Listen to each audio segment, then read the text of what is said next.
नमस्कार मंडळी, आज आपण आपल्या किचनमध्ये हेल्दी आणि कलरफुल असे रव्याचे आपे बनविणार आहोत।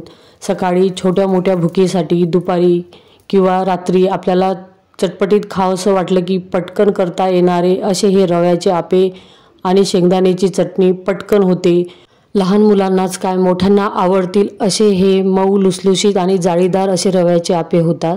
चला तर आपल्याला लागणारे साहित्य पाहूया। इथे 2 कप बारीक रवा घेतलेला आहे। 2 कप बारीक रव्याचा आपल्याला इथे वापर करायचा आहे। तसेच घरचे पाऊण कप घट्ट दही इथे टाकून घेतलेले आहे। तर लक्षात ठेवा मंडळी, इथे आपल्याला शक्यतो आंबट दह्याचा वापर करायचा आहे। तुमच्याकडे ताक असेल तर तुम्ही दह्याऐवजी ताक किंवा निंबू सत्व ही इथे टाकू शकता।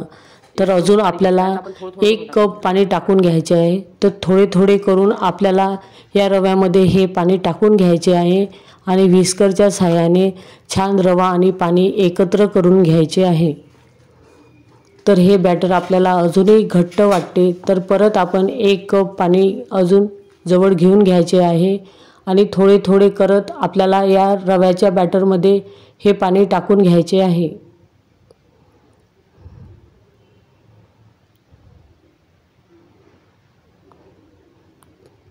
अजूनही थोडेसे बॅटर आपले घट्ट आहे तर थोडेसे पाणी आपण परत टाकणार आहोत। तर असं करत आपण 1.5 कप पाणी इथे रव्यामध्ये टाकून घेतलेले आहे। तर आता योग्य असे आपल्याला लागणारे बॅटर इथे तयार झालेले आहे। आता आपण चमच्याच्या सहाय्याने बॅटरची कन्सिस्टन्सी पाहूया। तर योग्य प्रमाणात अशी आपली बॅटरची कन्सिस्टन्सी आहे। तर एवढ्या प्रमाणातच आपल्याला घट्ट असे आपल्याला बॅटर तयार करून घ्यायचे आहे। जरी हे बॅटर घट्ट वाटत असले तरी आपण नंतर भाजीपाल्याचा प्रयोग करणार आहे। तर एवढे पाणी आपल्याला लागलेले आहेत, म्हणजे मोजून 1.5 कप पाणी आपल्याला रव्याच्या बॅटरला लागलेले आहे।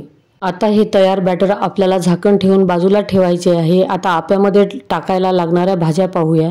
इथे लसणाचा छोटा गाठा सोलून घेतलेला आहे। 10 ते 12 हिरव्या मिरच्या। भाज्यामध्ये इथे 1 शिमला मिर्च, 2 मीडियम आकाराचे कांदे, 2 मीडियम आकाराचे टोमॅटो आणि अर्ध बीट। इथे तुम्ही आवडीनुसार भाज्या कमी जास्त करू शकता किंवा तुम्हाला आवडत असलेल्या अजूनही भाज्या इथे ॲड करू शकता। आपण घेतलेल्या सर्व भाज्या धुवून छान चॉपरमधून छान बारीक चॉप करून घ्यायच्या आहेत।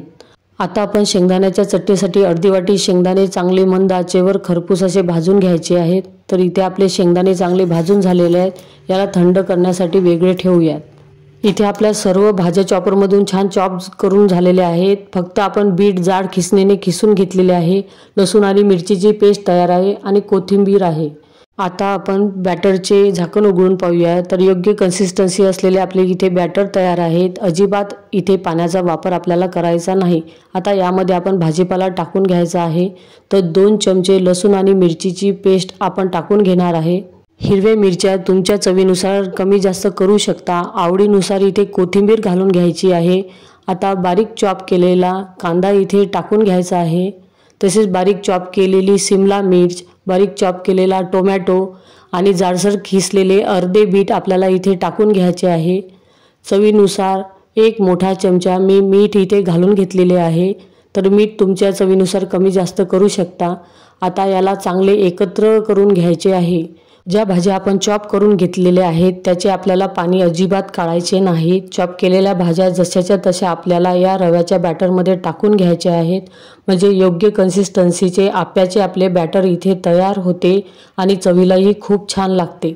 रव्याचे बॅटर इथे पूर्णपणे तयार आहे। आता इथे आपल्याला हे आपे फुलण्यासाठी अर्धा चमचा खायचा सोडा इथे वापरायचा आहे। तर अर्धा चमचा खायचा सोडा, त्याच चमच्याने मोजून 2 चमचे आपल्याला या वाटीमध्ये पाणी घालून घ्यायचे आहे। सोडा आणि पाणी एकत्र केल्यावर या बॅटरमध्ये हे सोड्याचे पाणी आपल्याला टाकून घ्यायचे आहे। सोडा आणि हे बॅटर चांगले एकजीव करून घ्यायचे। आता एकजीव झाल्यानंतर आपे करण्यासाठी हे आपले बॅटर तयार आहेत। चांगले हलके आणि कुरकुरीत असे टेस्टी आपे आपले तयार होतात। गॅसवर आप्याचे पॅन ठेवलेले आहेत। आता आप्याचे पॅन गरम झाल्यावर यामध्ये थोडे थोडे तेल टाकून घ्यायचे आणि हा जो गोलाकार भाग आहे यामध्ये मावेल एवढेच, थोडे कमी असले ते चालेल, थोडे थोडे करून आपल्याला बॅटर टाकून घ्यायचे आहेत। आधी जे पॅनचे साईडचे गोलाकार भाग आहेत ते आपल्याला बॅटरनी भरून घ्यायचे आणि नंतर आपल्याला मधातले जे आप्याचे गोलाकार आहेत ते थोडे बॅटर करून भरून घ्यायचे आहेत, कारण मधातले आपे लगेच होतात। आता हे आपे आपल्याला मंद आचेवर वरची साईड सुकेपर्यंत होऊ द्यायचे आहेत। साधारण याला 3 ते 4 मिनिट लागतात। आता आपण शेंगदाण्याची चटणी करूया। शेंगदाण्याचे साल काढून घेतले। आता मिक्सरच्या भांड्यामध्ये अर्धी वाटी शेंगदाणे, 4 ते 5 हिरव्या मिरच्या, 5 ते 6 लसणाच्या पाकळ्या, आवडीनुसार कोथिंबीर, अर्धा चमचा मीठ, 1 चमचा साखर इथे घालून घ्यायचे आहे। आता मिक्सरमध्ये हे चांगले बारीक करून घेऊ। तर इथे आपले मिश्रण चांगले बारीक झालेले आहे। आता इथे आपल्या आवश्यकतेनुसार म्हणजेच मी इथे या कपाने मोजून 1.25 कप पाणी इथे घालून घेतलेले आहे। आता याला चमच्याने एकत्र करून घ्यायचे आणि छान याची मऊसूत पेस्ट आपल्याला तयार करून घ्यायची आहे। आता आपण आपले आपे पाहूया। तर वरची आपल्या आप्याची साईड छान सुकलेली आहे। इथे आपले आपे खालच्या साईडने छान झालेले आहेत। आता या आप्यावर थोडं आपल्याला तेल टाकून घ्यायचे आहे आणि लाकडाच्या टोचाने आपल्याला हे पलटी करून घ्यायचे आहेत। आपे आपले खालच्या साईडने योग्य प्रमाणात झालेले आहेत, म्हणजे पलटवले की त्या आप्यामधले बॅटर बाहेर येत नाही। तर असेच मंद आचेवर आपल्याला आपे चांगले होऊ द्यायचे आहे। 3 ते 4 मिनिट आपल्या आप्याला लागतात। तर वरची साईड सुकेपर्यंत आपल्याला हे आपे उलटून घ्यायचे नाहीत, तर मंद आचेवरच हे आपे आपल्याला होऊ द्यायचे।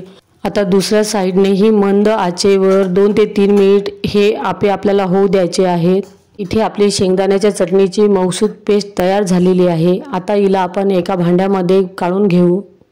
तर योग्य कन्सिस्टन्सीची आपली इथे चटणी तयार आहे।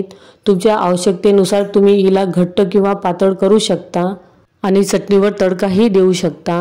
2 ते 3 मिनिटांनंतर आपण आपले आपे झाले का नाही ते पाहूया। लाकडाच्या टोचाने एक आपा उचलून पाहिला तर खालची साईड चांगली शेकल्या गेलेली आहेत, म्हणजेच आपले आपे खाण्यासाठी तयार आहेत। वरून कुरकुरीत आणि आतून जाळीदार असे मऊ लुसलुशीत आपले आपे इथे तयार झालेले आहेत। खायला चटपटीत असे हे आपे लागतात। लहानांना काय तर मोठ्यांनाही आवडतील असे हे आपे तयार होतात। छोट्या मोठ्या भुकेसाठी, नाश्त्यासाठी, मुलांना डब्यात देण्यासाठी चटपटीत असे रव्याचे हेल्दी असे आपे आणि झटपट होणारी शेंगदाण्याची चटणी तुम्हाला कशी वाटली हे नक्की मला कमेंट्स करून सांगा आणि व्हिडिओमध्ये काही चुका झाल्या असतील त्याही मला सांगा। तर आपले असे हे कलरफुल इथे आपे तयार झालेले आहेत। तर तुम्हाला आवडत असेल तर बीट टाका। बीटाने खूप छान रंग आपल्या आप्याला येतो आणि खायला पण खूप छान लागतात। बीट टाकल्यामुळे आपल्या आप्याच्या चवीमध्ये जरासाही फरक पडत नाही। उलट बीटाचे प्रमाण तुम्ही जास्त केले तरी अजून कलरफुल आपे इथे तयार होतात। पहा आपले छान जाळीदार असे मऊ लुसलुशीत आपे तयार झालेले आहेत। असे हेल्दी रव्याचे आपे तुम्ही नक्की करून पहा। व्हिडिओ पाहिल्याबद्दल धन्यवाद।